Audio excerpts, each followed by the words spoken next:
চাইতে বড় কথা যে দেশের একটা বড় জনগোষ্ঠীকে তারা যত অপরাধী হোক না কেন, যত খারাপই হোক না কেন, যেভাবে ব্যাখ্যা করুন না কেন, এবং আইনিভাবে তাদের বিরুদ্ধে সিদ্ধান্ত চূড়ান্ত হবার আগে তাদেরকে নির্বাচনী প্রক্রিয়া রাজনীতির বাইরে রাখা বাংলাদেশের রাজনীতির জন্য, বাংলাদেশের নির্বাচনের জন্য, ভবিষ্যতের জন্য কতটা স্থিতিশীলতা দেবে সেটা নিয়ে আমার মধ্যে যথেষ্ট সংশয় রয়েছে।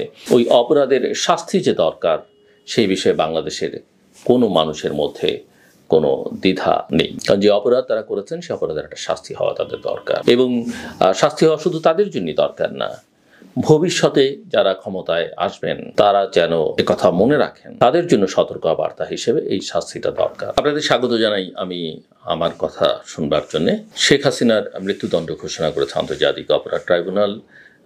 প্রথমবারের মতো এই অপরাধের জন্য জুলাই অগাস্টের যে অপরাধ, সেই অপরাধের কোনো মামলায় প্রথম সাজা দেয়া হলো এবং রায় ঘোষণা করা হলো। তার সঙ্গে তার স্বরাষ্ট্রমন্ত্রী তৎকালীন আসাদুজ্জামান খান কামাল, তারও মৃত্যুদণ্ড ঘোষণা করা হয়েছে, এবং তৎকালীন পুলিশের প্রধান অর্থাৎ শেখ হাসিনার আমলের একজন পুলিশ প্রধান, যিনি র্যাবেরও প্রধান ছিলেন, চৌধুরী আব্দুল্লাহ মামুন, তাকে 5 বছরের কারাদণ্ড দেওয়া হয়েছে। তার দণ্ডটা কম, কারণ তিনি রাজসাক্ষী হয়েছিলেন এই মামলায়। এই রায় এখানেই হয়তো শেষ নয়, এটি আরও অন্যান্য পর্যায়েও গড়াবে। শেষ পর্যন্ত এটা কোথায় গিয়ে দাঁড়াবে সেটা আমরা কেউই জানি না।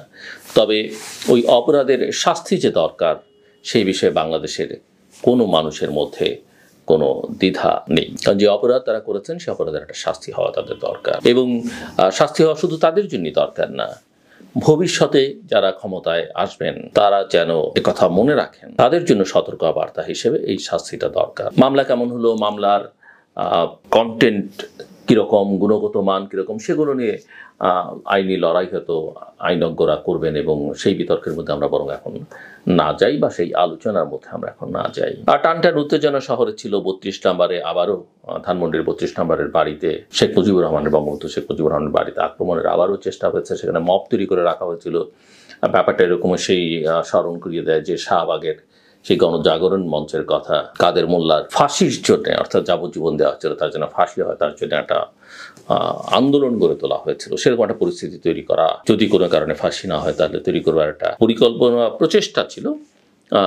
যদিও শেষ পর্যন্ত আন্দোলনকারীদের বা ওখানে যারা অবস্থান নিচ্ছিলেন তাদের ছত্রভঙ্গ করে দেওয়া হচ্ছে, কিন্তু দীর্ঘ সময় ধরে তারা সেখানে ছিলেন। গত কয়েকদিন ধরেই নানা রকমের প্যানিক তৈরি করা বা গাড়ি জ্বালিয়ে দেয়া, এগুলো আমরা দেখছি। এটা হয়তো আরও খানিকটা সময় কন্টিনিউ করবে, কিন্তু মূল সংকট যেখানে সেটা হচ্ছে, এবং আমরা জানি ডিএমপি কমিশনার বলেছেন যে কেউ বাসে বা কোথাও আগুন দিতে গেলে তাদেরকে গুলি করা হয়। যদি আমরা এই অভ্যুত্থানের পরে শুনেছিলাম যে পুলিশ কাউকে গুলি করবে না, অপরাধীদের নিশ্চয়ই সাজা হওয়া দরকার, তাদেরকে আইনের আওতায় আনা দরকার, এবং তাদের থেকে রক্ষার জন্য যে কোনো ধরনের ব্যবস্থা গ্রহণ করা যেতে পারে। কিন্তু পুলিশের এই গুলি করবার আদেশটা ভবিষ্যতে আরও অন্য কোনোভাবে ব্যবহৃত হবে কিনা সেটা নিয়ে অনেকের মধ্যে সংশয় রয়েছে। কিন্তু মূল যেটা বিবেচ্য বিষয়, আমরা দেখেছি যে এটিকে আওয়ামী লীগের নেতাদের বিরুদ্ধে এই শাস্তি বা আওয়ামী লীগ সভানেত্রীর বিরুদ্ধে এই শাস্তিকে অন্যান্য অনেকেই অভিনন্দন জানিয়েছেন এবং অনেকে খুশিও হয়েছেন। কিন্তু মূল জায়গা যেটা আমি বারবার যেখানে নিয়ে যেতে চাইছি সেটা হচ্ছে যে আগামী নির্বাচন কেমন হবে। আগামী নির্বাচন আমার কাছে কেন যেন মনে হয় আজকের দিনেও দাঁড়িয়ে এই কথা বলতে খুব দ্বিধা নেই। মেবি আই এম রং, এবং আমি যদি রং হই তাহলে একার্থে আমি খুশি হব। সেটা হচ্ছে আমি কিন্তু নির্বাচনটা দেখি না ফেব্রুয়ারি মাসে। এখন এই নির্বাচন কি সরকার চায় না? এই নির্বাচন কি যারা এখন ক্রিয়াশীল রাজনৈতিক দলগুলো, বিএনপি, জামাত, এনসিপি বা অন্যান্য দল, তারা চায় না? এই নির্বাচনকে আওয়ামী লীগ ভণ্ডুল করবে? আমি সেটা বলতে পারবো না। আমি আসলে নির্বাচনটা দেখি না। আর নির্বাচন যদি হয়ও সেটা কোনো ভালো নির্বাচন যে একেবারে এটা একদম ভালো মানে কি, এটা ইতিহাসের সবচেয়ে খারাপ নির্বাচন হওয়ার একটা আশঙ্কা আমার আছে এখনো পর্যন্ত।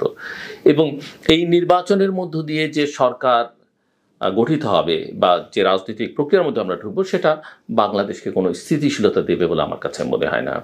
নানা লক্ষণ, নানা কার্যক্রম গত 1 বছরের বেশি সময় ধরে যে অভিজ্ঞতার মধ্য দিয়ে আমরা যাচ্ছি তাতে করে এটা মোটামুটিভাবে আমার কাছে স্পষ্ট। এখানে অভ্যন্তরীণ রাজনীতির ইস্যু আছে, এখানে জুলাই অগাস্টের অভ্যুত্থানের যে শিক্ষা, সেই শিক্ষা আমরা কতটা গ্রহণ করলাম, সেখান থেকে আমরা শুদ্ধ হবার চেষ্টা করলাম কিনা, না ওই পাল্টাপাল্টি হিংসা, বিদ্বেষ, প্রতিশোধ, প্রতিহিংসা, সেই চর্চার মধ্যে ঢুকে পড়লাম।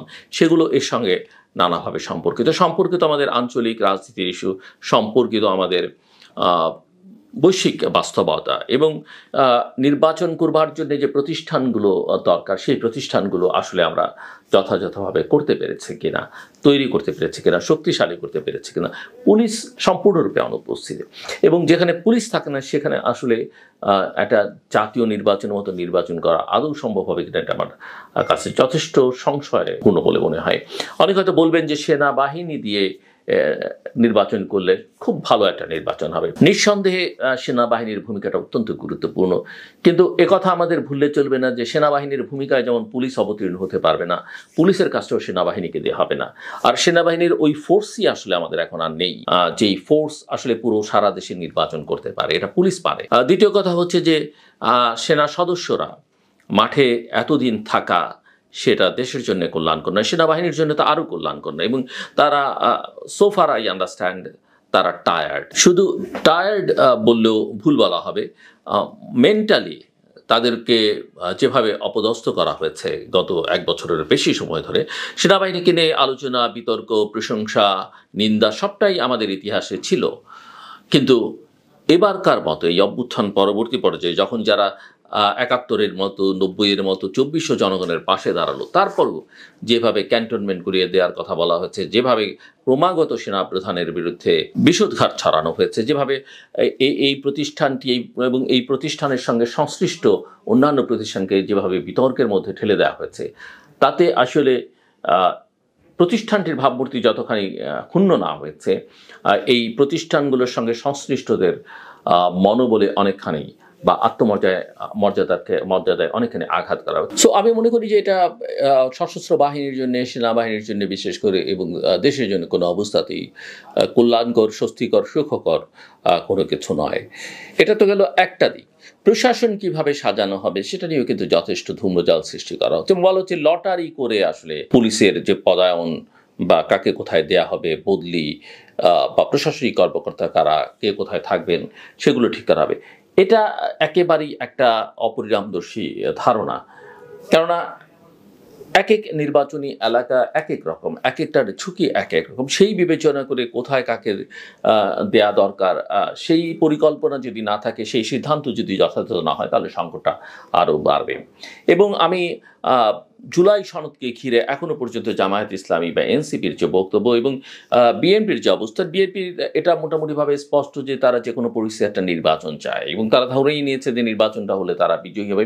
কিন্তু অ্যান্টাই বিএনপি যে ক্যাম্পেইন শুরু হয়েছে, বিশেষ করে জামাত যেভাবে তাদের বিরুদ্ধে, এবং এনসিপিও খানিকটা, যদিও এনসিপি, জামাত এবং বিএনপি দুপক্ষের সঙ্গেই সখ্যতা করবার একটা চেষ্টা আছে, কিন্তু বয়সজনিত কারণ হোক আর অভিজ্ঞতার অভাবে হোক, কারণে হোক, তাদের বক্তব্য আসলে অধিকাংশ সময় তাদের রাজনীতির বিপক্ষে বা তাদের ভবিষ্যতের বিপক্ষে যায়।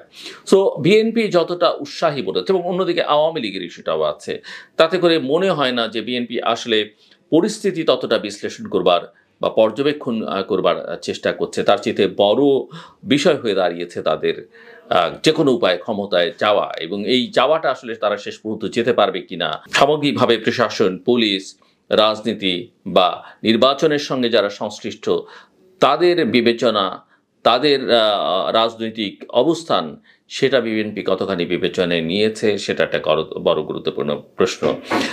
বিএনপি ভারপ্রাপ্ত চেয়ারম্যান তারেক রহমান এখনও দেশে আসছেন না, এটা নিয়েও নানা মহলে নানা রকমের বক্তব্য রয়েছে। অস্ট্রেলিয়ান একজন আইন প্রণেতা তিনি ইতিমধ্যেই বিবৃতি দিয়ে বলেছেন যে তারেক রহমানের নিরাপত্তা ইস্যুটিকে গুরুত্ব দেওয়া উচিত, অর্থাৎ তার ফেরা না ফেরার সঙ্গে তার নিরাপত্তা ইস্যুটি যে জড়িত এবং সেটা যে বিএনপি বা মিস্টার রহমানের কনসিডারেশনের মধ্যে আছে, এটা মোটামুটিভাবে স্পষ্ট। এবং সব কথার বড় কথা যেটা শুনলে অনেকে বিরক্ত হবেন, যে আমাদের যারা ডেভেলপমেন্ট পার্টনার, আমাদের যে আঞ্চলিক পার্টনার, আমাদের যারা প্রতিবেশী, তাদের বিবেচনা, তাদের চাওয়া, তাদের মনস্তত্ত্ব আমরা কতটা অনুধাবন করতে পারছি।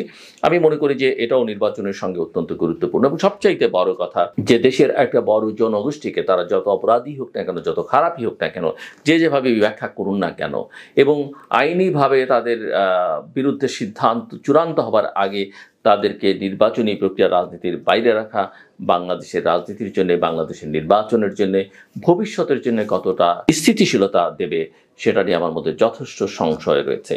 সব মিলিয়ে আমি যেটা বলতে চাই যে বাংলাদেশকে ঘিরে নানা রকমের ষড়যন্ত্র দেশের ভেতর থেকে বাইরে থেকে হচ্ছে। এই ষড়যন্ত্রকে মোকাবেলা করবার জন্য জনগণের একটা প্রতিনিধিত্বশীল সরকার দরকার এবং সেটা যত দ্রুত হয় তত মঙ্গল।